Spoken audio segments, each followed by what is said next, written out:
मदीने वारो साईं असां के घुराइंदो कियां घुराइंदो केड़ा न हरफन सां घुराइंदो पो छा चवंदासीं हुजे रमज़ान ऐं मदीने में हुजा हुजे रमज़ान ऐं मदीने में हुजा सजण जे देस ते वञी रोज़ा रखा मां हिननि सभिनी सां उते मां हिननि ॻोठ वारनि सां उते अॻियां रोज़े जे वेही इफ़्तार मां कया हुजे रमज़ान ऐं रमज़ान अची रहियो आहे ए नौजवान पोड़ो है नंढड़ो है बचड़ो है दिल में दुआऊं गुर हिन महफ़िल नूरानिया के ते बत खाइण जे लाइ आया के ते वाइज़ ॿुधण जे लाइ आया के ते नातूं ॿुधण जे लाइ आया जंजी इहा दुआ आहे मुंहिंजा मौला मूंखे मदीनो ॾेखार पोइ भले मार लहन ओजागा अखियुनि जा उहे केॾा न ख़ुशि नसीब ओ मुंहिंजा दोस्त अज़ीज़ दाली शहर जो आहे हितां बरसां माण्हू को वेठो शायदि आयो बि हूंदो लिकी लिकी वेठो हूंदो मजनो आहे ग़रीब आहे जॾहिं मां ईंदो आहियां केॾी महिल साम्हूं मिलंदो आहे त ख़र्ची बि ॾेई छॾींदो आहे केॾी महिल घुरंदो बि आहे पर किथे बि महफ़िल ॿुधंदो आहे उते वञी करे नचणु शुरू कंदो आहे को नातो ख़ान नातूं पढ़ंदो आहे 10 रुपया बि खीसे में हूंदा उनखे मिलंदा जंहिंखे इहा तौफ़ीक़ मिलंदी आहे मुंहिंजो करीम रब जंहिंखे घुरंदो आहे उनखे मदीने जा दीदार कराईंदो आहे ओ मुंहिंजा दोस्त अज़ीज़ जियां उन फ़कीर के मदीने जे ताजदार सल्लल्लाहु अलैहि व आलिहि वसल्लम घुरायो उन खां मूं हाल अहवाल पुछो ए फ़कीर तो वटि त कुझु बि कोन हो खाइण जे लाइ अटो बि कोन हुयो भाॼीअ जे लाइ ॿियनि खां पैसा वठंदो हुए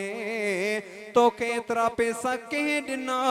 जो मदीने जा दीदार करे आए चई त साईं इहा ॻाल्हि न पुछो मूं चयो फ़कीर थोरड़ी असांखे बि ॿुधा उन चयो त तूं ॾिसंदो हुए जॾहिं महफ़िल थींदी हुई त मां नचणु शुरू कंदो हुयुसि दिल में इहा दुआ हूंदी हुई मुंहिंजा मौला मूंखे मदीने जो दीदार करा इहा दुआ हूंदी दुआ खां बाद में जॾहिं इशा जी निमाज़ थी इशा जी निमाज़ पढ़ी करे मां घर पहुतो आहियां कुझु टेम गुज़रियो हिकिड़ो हमरा आयो उन चे दरवाज़ो खड़कायो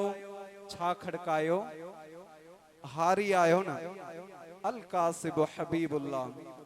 पोहरियो कंदा आहियो न मेहनत कंदा आहियो न सॼे ॾींहुं हली करे ते महफ़िल में मूं तव्हांखे घुरायो आहे न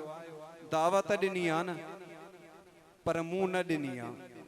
तव्हांखे अल्लाह ताला घुरियो आहे जो तव्हां महफ़िल में आया आहियो बहरहाल उन फ़कीर चयो उहो जेको नौजवान आयो उन जी मुंहिंजा दोस्त अज़ीज़ जियां मूं दरवाज़ो खोलियो वो फ़कीर उते बीठो आहे थेलो खणी आयो फ़कीर ही मदीने जो सामान आ गाल मूं ॿुधी ही महफ़िल में नचंदो आ ही पासपोर्ट ही तुंहिंजी टिकेट ही फलाणो ही हीअं सामान ही सामान ओ मुंहिंजा दोस्त अज़ीज़ जॾहिं फ़कीर या ॻाल्हि ॿुधी फ़कीर खां अखियुनि मां पाणी वही आयो घर का वठी करे कराची तक उनके किरायो ओट मोट दियो भी उन फ़कीर ॾिनो आ जीअं या फ़कीर उन ॻाल्हि कई ॻाल्हि करण को बाद में ओ मुंहिंजा दोस्त अज़ीज़ ॻाल्हि करण को बाद में ज़मज़मा जो पाणी उन प्यारियो उन चयो ओ फ़कीर इहो ख़ाली ज़मज़मा जो पाणी आहे हीअ तव्हां पियो के उमिरि ताईं दान के हाजी हज करण ताईं दान मिलाए पाणी ॾींदा हीअ खजूर पंहिंजे बचड़नि खे बि वञी खाराइजो पाणी अथव पंहिंजे बचड़नि खे बि वञी पियारिजो ए नौजवान ओ मुंहिंजा दोस्त अज़ीज़ ॿुधाए उहो कहिड़ो शख़्स आहे जेको मदीने तां मोटी बि अचे तोखे 10 गणियूं तोखे खजूर जूं ॾे बोतल पाणीअ जी बि ॾे जेका ख़ाली आबे ज़मज़मा जी हुजे ओ मुंहिंजा दोस्त अज़ीज़ उन फ़कीर खे अल्लाह घुरियो मुंहिंजे महबूब मुस्तफ़ा घुरियो तॾहिं उन फ़कीर खे मदीने जा दीदार नसीब थिया आहे या न फ़कीर चयो त नालो न खणिजो नालो नथा खणो लेकिन तव्हां इहा जेकॾहिं दिलि में मोहब्बत इश्क जेकॾहिं रखंदो त असां ऐं तव्हांखे मदीने जा दीदार नसीब थींदा या कोन थींदा